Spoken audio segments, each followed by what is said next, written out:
تو کسی نے سوال کر لیا تھا، مولانا یہ بتائیے کہ حالت روزہ میں سب سے بڑا مسئلہ چائے، کوئی ایسا راستہ نکل آئے کہ روزہ بھی رہے اور چائے مل جائے؟ میں نے کہا ابھی تک تو کسی مرجع نے فتویٰ دیا نہیں، اور میں مرجع تو کیا، عالم تو کیا، طالب علم کے پیروں کی خاک ہوں، میں کیا بیان کر سکتا ہوں؟ ہاں ایک راستہ بتا دیتا ہوں، اگر حالت روزہ میں سر میں درد ہو جائے تو نہ تو آپ پین کلر لے سکتے، ٹیبلٹ اورل اسٹائل کے اندر منہ سے کھانے والی نہیں لے سکتے، نہ چائے پی سکتے، ہاں 2 رکعت نماز پڑھ سکتے، بار روایت امام جعفر صادق علیہ السلام،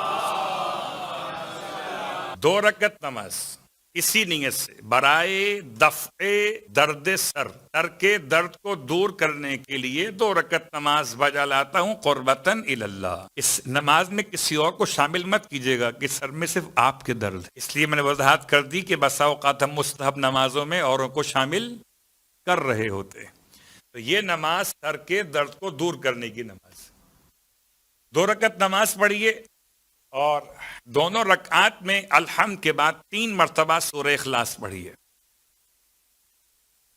اور 3 مرتبہ سورہ اخلاص پڑھنے کے بعد پھر سورہ مریم کی ایک آیت پڑھیے۔ آیت کون سی والی؟ آیت نمبر 7۔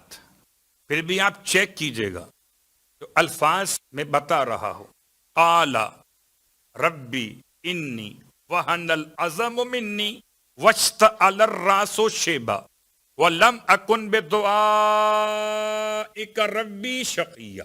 اس آیت کو 1 مرتبہ رکعت اول میں اور 1 مرتبہ رکعت دوم میں، الحمد 3 مرتبہ سورہ اخلاص، اور پھر یہ آیت جس کو سمجھ میں آ گئی تو سر کے درد کا مسئلہ سمجھ میں آ گیا۔ اے پروردگار، کیا کہا اللہ کے نبی نے اللہ کی بارگاہ میں؟ پروردگار مشکل یہ ہے کہ میرے سر کے بال سفید ہو گئے، وہن العظم، ہڈیاں کمزور ہو گئیں، اور ہڈیاں کمزور ہونے کے بعد سر پر سفیدی ایسے چمکنے لگی جیسے اندھیرے میں آگ کا شعلہ چمک، اور اے پروردگار میں کبھی تجھ سے دعا مانگنے کے بعد محروم نہیں رہا ہو۔ یہ آیت پڑھیے، 1 بار دے کے پڑھ سکتے ہیں، کوئی حرج نہیں۔ اب یہ الگ بات ہے کوئی کہے مولانا درد سر ہے نماز پڑھنا جس کے لیے، اس سے معذرت، نماز وستعینوا بالصبر بات کہاں سے کہاں پہنچی؟ اس لیے پہنچی کہ جب کبھی مشکل پیش آئے تو حالات و واقعات کے اعتبار سے ہمیں اور آپ کو چاہیے کہ باخبر علماء سے رابطہ کریں۔